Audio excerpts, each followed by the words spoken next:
Maayong hapon, Negros. Ini ang Digicast Negros 10. Ang nagapanguna nga napulo ka mga balita sa isla sa Negros ang amo ni gadulong sa inyo. Update ninyo kami via Facebook, YouTube, kag sa KCAT Channel 11. Kag sumubabatian nyo man kami live sa FM station nga 91.1 FMR Bacolod. Kag yari ng top 10 nga mga balita sa Negros, subong nga adlaw. Drug surrenderer, ikasyam nga biktima sa shooting incident sa Bacolod sini nga Hunyo. Anay State Auditor, mga pamuno sa Truth Commission, kag mag-abot sa Bacolod sa Hunyo 28. Isa patay, 3 pinasod matapos maigaw sang kilat sa Sipalay City. Anak patay, matapos ginabo sang yaamay sa bisperas sang Father's Day. Kag sa Good Vibes, Bacolod Night Market, gindagsa. Inatanan sa Digicast Negros 10. Sa number 10,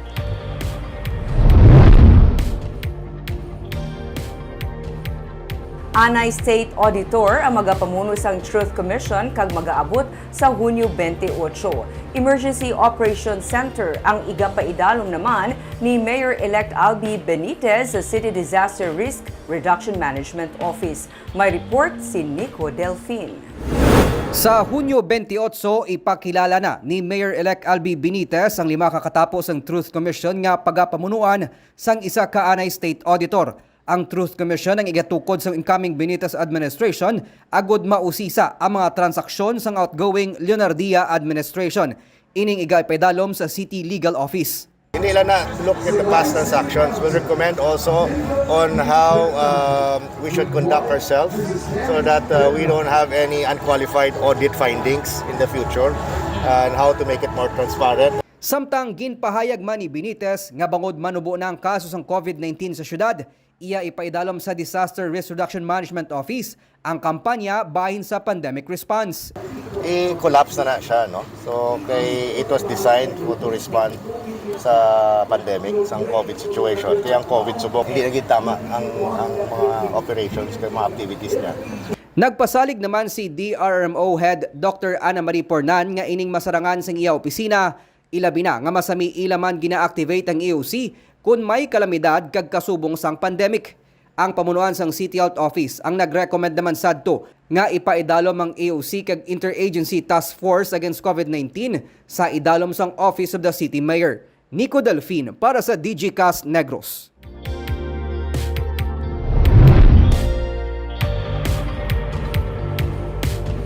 Sa number 9, 3rd District Congressman Francisco Kiko Benitez ang nagpanumpa na kaupod man ng mga elected officials sang Silay City.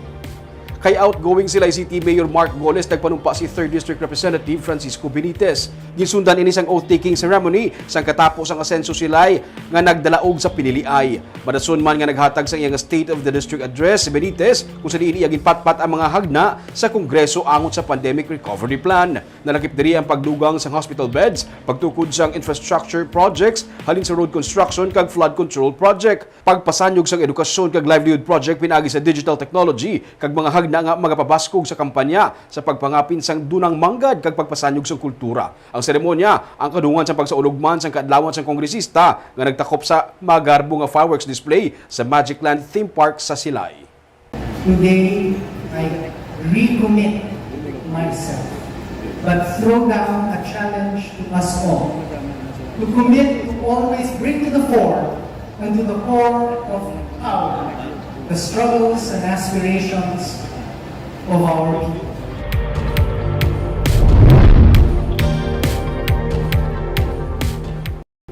Sa number 8, best practices ng Negros Occidental ang luyag na sundon sa probinsya sang Romblon. Nagbisita sa probinsya si Gobernador Jose Riano sang Romblon kag mga opisyales sang probinsya sa isa ka learning trip agud to ila man mahibaluan ang mga pamaagi sa Negros Occidental nga sarang Manila masunod kag mapatuman sa Romblon. Isa na diri amo ang One Hospital Command nga ginapatuman karon sa Negros Occidental. Wala labot diri sunod kay Governor Riano luyag Manila nga matun-an pagid ang pamaagi sa consignment sang bulong sa Negros Occidental. Nalakip man diri ang pila ka economic enterprise kag bisan pa ang sapatag sang tourism. Suno kay Riano, isa sa mga pagpanghangkat sang Romblon ang mga ini isa ka GIDA o kung geographically isolated and disadvantaged area. Nag-updanayin damlag pa si Governor Riano kag Governor Eugenio C. Lacson sa League of Vice Governors of the Philippines. Yung may mga best practices kasi rito siyang maganda, no? Like hospital operation, yung consignment basis sa mga gamot, napakaganda. Then yung tourism, saka yung mga economic enterprise dito sa Negros, no? Gusto namin i-pattern, no? Mga best practices. Sa number 7,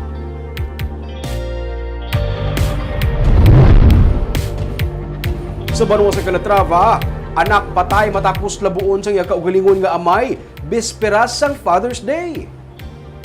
Patay 42 anyos nga si Carlito Bini matapos sila maglabuanay o kung maglabanay sang yaamay nga si Rebico, 65 anyos ang Sabado sa barangay Maslob sa Calatrava, isa ka adlaw antes sang Father's Day. Sa investigasyon sa Calatrava PNP, nabatian sang anak ang pagpangutod sang puno sang kahoy sang iya nga amay, iya ini nga ginkaakig bangod iya ginaangkon ang amo nga puno. Nagbaisay suno sa pulis ang mag-amay kagiliw na lang nga ginlabo ni Carlito ang iya nga amay nga nag-agom sang pila sa kamot. Nagbalos man ang amay labo sa tuhod sang iya nga anak kagiliyon nga nagpalagyo. Dead on arrival sa ospital ang anak, tigayon man nga dakop sang PNP ang suspect, kaso nga parricide ang ipasaka batok sa iya.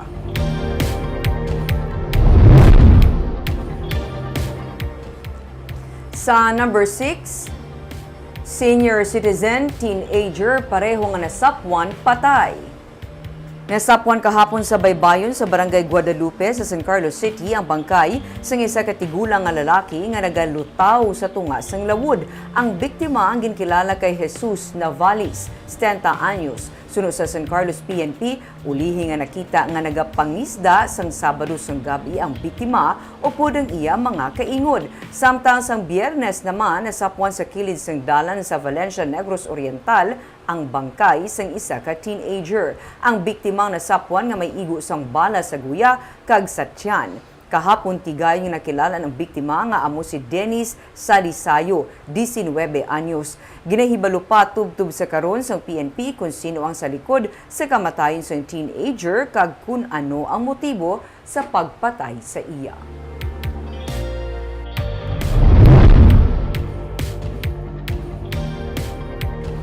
Sa number 5, sa Sipalay City, isa patay, samtang 3 pilason matapos maigo sang kilat.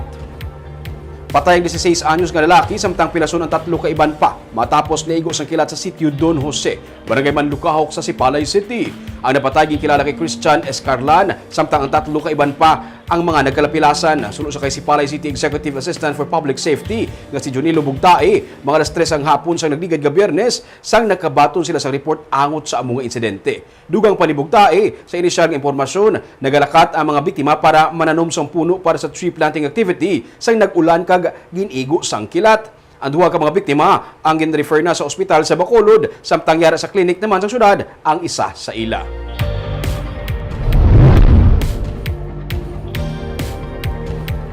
Sa number 4, may panibago na naman nga pagsaka sa presyo sang produkto petrolyo, buwas. Panibago nga sakit sa ulo naman para sa mga motorista bangod isa na naman ka big time oil price hike sa krudo ang ipatuman, buwas. 3 pesos kag 10 sentimos ang isaka sa kada litro sang diesel. Ini ay katlo na sa asud-asud nga semana sa saka sang bilis sang diesel. Ang gasolina magasaka man sa 80 sentimos kada litro. Nagalabot na sa masobra 44 pesos ang saka sa krudo halin sa pagsugod sang tuig, samtang malapit 30 pesos naman ang year-to-date net increase sa kada litro sang gasolina.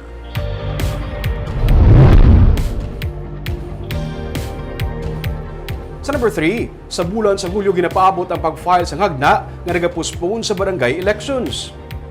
Inisunod sa kay Representative Eliandro Jesus Madrona sang Romblon nga nagbisita sa probinsya. Sunod sa iya, sama-sami nagadepende ang tanan sa kung ano ang mandato sang mayoriya. Sa karon sunod sa iya, ginistoryahan ang postponement sa barangay elections o galing isa sa ginahatagan man sa pagtamod amo ang saguniang kabataan. Hindi bangod sunod sa kay Madrona, kung may postponement man sa barangay elections kag balakip ang SK, may mga nag-overage na sa bahin sang SK.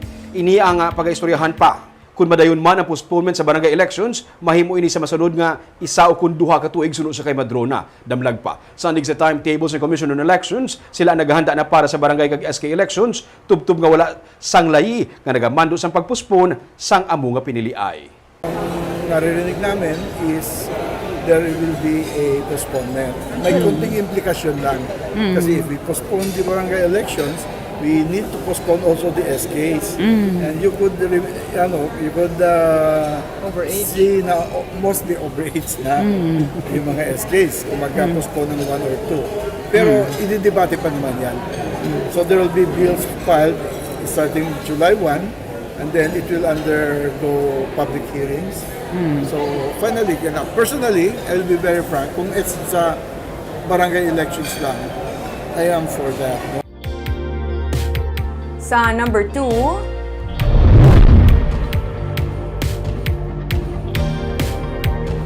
ang sunod-sunod nga tirohay sa Bacolod City wala man direkta nga nagaapekto sa Negros Occidental, pero ini nga bagay ang dapat nga talakayon. Inisunod kay Governor Eugenio Jose Lacson nga magaupod sa pagsapol sa pamuno sa Negros Occidental PNP kag Bacolod PNP sa pangabayma ni Bacolod Mayor-elect Albi Benitez. Sa bulan sang Hunyo, may 9 na ka mga na-report nga shooting incident sa Bacolod. Ang pinakaulihi nga natabo Domingo sang gabi. Nagapati si Lacson nga ini nga bagay ang dapat nga malubad sa mas temprano. Ang pagsinapol sunod sa iya pagpakita sang pag-isa kag pag-upod trabaho sa Bacolod kag Negros Occidental. So it's an indication that the Bacolod and the province will work together in the next 3 years. And this coordination with the police is for what? Also because of the recent incidents here in Bacolod and in the province. Has it affected the peace and order situation of the province already? Of course, if we ask them, it has not greatly affected us, but it's something that I think should already be discussed and find solutions to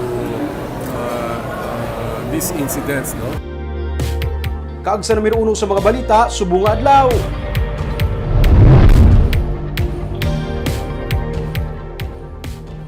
Ginpatay nga drug surrenderers sa kagabi, ikasyam nga biktima sang sunod-sunod nga pagpaniro sa Bacolod City.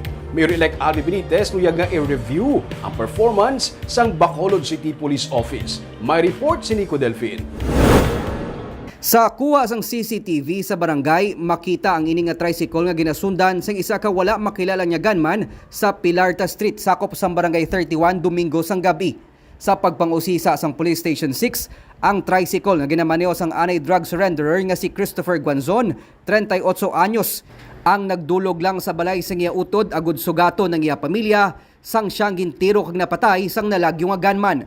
Suno kay Police Major Leo Estopa, commander sang Police Station 6, personal nga dumot kag may kangtanan sa illegal nga droga ang mga anggulo nga ila ginatan-aw nga motibo sa krimen. Ining ikasyam na nga kaso sang pagpaniro sa syudad humalin sang Hunyo 1. Gani bisan si Barangay 31 punong Barangay Herman Bololyosa Jr. ang naalarma na sa nagaluntad nga krimen. Baka gid kiti very sunod-sunod na bala nga mga shooting incidents. I just hope that the authorities, particular ang aton mga kapulisan, I know they are doing their job, no, sa pag-minimize ini. But I'm just praying that nga kamay pa matapna na ini pag hindi na dasnan pa. Suno kay BCPO Director Police Colonel Thomas Joseph Martir, drug-related man ang separado nga pagpaniro sang duha ka mga barker sa Barangay Singkang Airport sang Huwebes kag Barangay Banago sang Biyernes. Wala nila ginadula ang posibilidad nga isa ka gun for hire ang responsable sa krimen. Ginsiling ni Mayor-elect Albi Benitez nga iyalan tawon kung kinahanglan na ilisan ang liderato sang BCPO.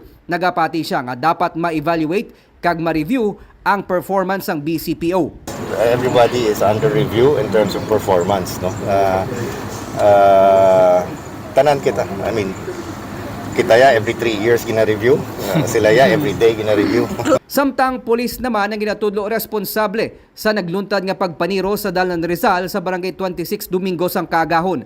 Ang off-duty nga si Police Master Sergeant Jeff D. Sukatan nga desk officer sang Police Station 2 ang detained karon sa Police Station 4. Suno kay Police Major Richie Gohi, commander sang Police Station 4, nangimo ng biktima nga si Richard Jimenez. Amo nga iya ginbungguan sa iya ginamaneho nga motorsiklo si D. Sukatan. Ang pulis ang nagbisita lang sa iya nga abyan nga babayi nga anay live-in partner ni Jimenez. Abiya may relasyon ng duwa. So gapangimon ini ang aton biktima sa pulis nga gabisita da. Pero sang ginistorya ta ang babae mismo kag ang pulis gindinay nila nga may relasyon sila nga duwa. Madason nga nagluntad ang tensyon sa tungasang biktima kag suspect nga nagresulta sa pagpaniro. Nagkuha pa ni siya kung botilya, mabato pa tanay sa pulis. So sang nakita sang pulis to, so ang ika-4 ug ika-5 nga lupok gintaya na siya, gintuo na siya pero down range. So that's why ang sa duha to ka lupok, isa to ang nag-igo sa tiil. Then sir, left or Left sa left foot. Nasa labat naman ang naglabay lang nga si Jorem Sibog, 24 anyos, nga nag-agom sang pila sa tiyan tugas ang igo sang bala sang 9mm pistol. Ginsiling ni Gohi nga maga-file sang affidavit of desistance si Jimenez. Ginahulat naman nilang desisyon ni Sibog kung magapasa ka inisang kaso batok sa na-detain nga pulis. Nico Delfin para sa DG Cast Negros.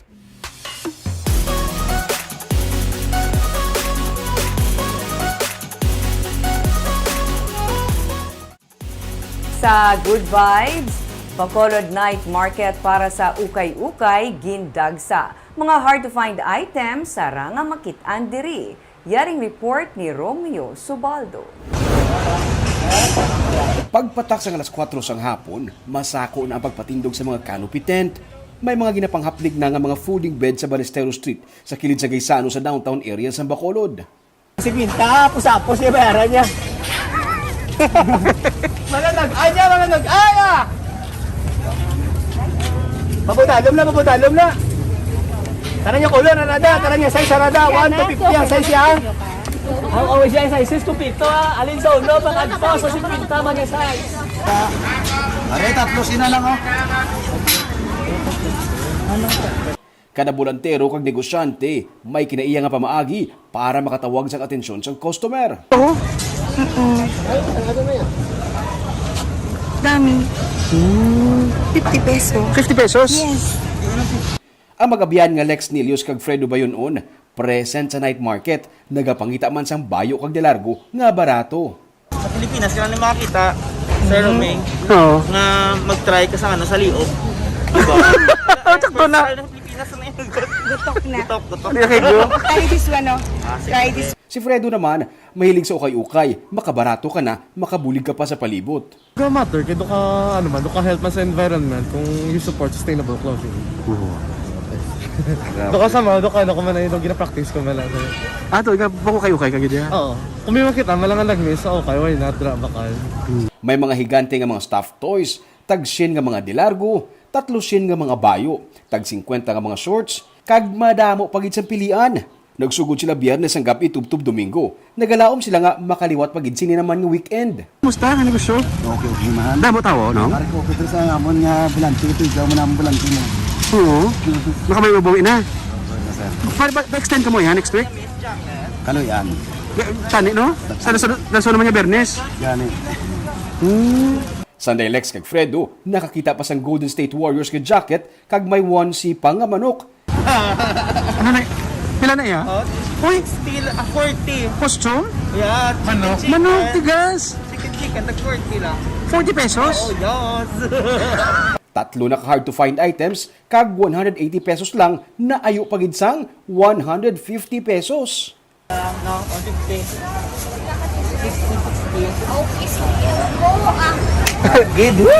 Boy naman, no, ma'am? Boy naman, no? Kayo ka panira pa kami. Aga pa, bukas pa lang kami. Boy naman. Pagpaswerte. Oh. Sunod sa mga negosyante, subong lang gid sila nakabawi sumugod sang nag-pandemic.